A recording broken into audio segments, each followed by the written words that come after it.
દિયોદર શાળા નંબર 2ની આગળ ખુલ્લેઆમ ચાલતા દેશી દારૂની હાટડીઓ.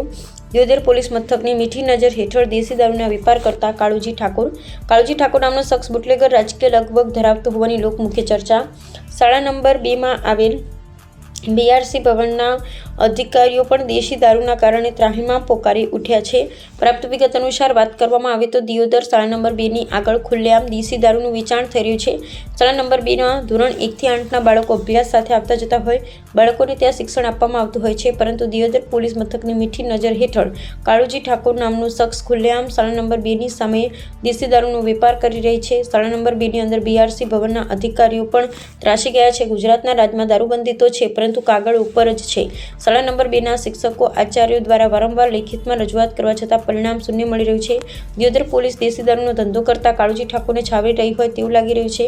દિયોદર પીઆઈ શ્રીની સુંદર અને સરસ કામગીરી કરવામાં આવી રહી છે. આજનું બાળક કે આવનારા પેઢીના ભવિષ્યનો નાગરિક છે. દિયોદર શાળા નંબર 2ની આગળ નાના બાળકોની સામે અવારનવાર દારૂડિયાઓ દારૂની મહેફિલ માણતા નજરે પડી રહ્યા છે. દિયોદર પોલીસ દ્વારા કાળુજી ઠાકોર સામે કડક પગલાં લેશે કેમ તે આવનાર સમય બતાવશે. અહેવાલ દીપક ચૌહાણ. સ્કૂલમાં કયું ભણે છે તું? બીજું અહીંયા કોણ દારૂ વેચે છે? દુકાન દેખાય હા, જે અંદર દારૂ વેચે છે. તમે આવો તો તમને ભણવા આવતા હોય તો દેખાય છે, એ વેચતા હોય છે ને?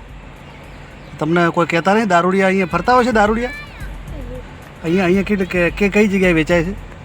આવું દુકાન દેખાય હા, એના અંદર એક ઘર છે, એ એક દુકાન છે.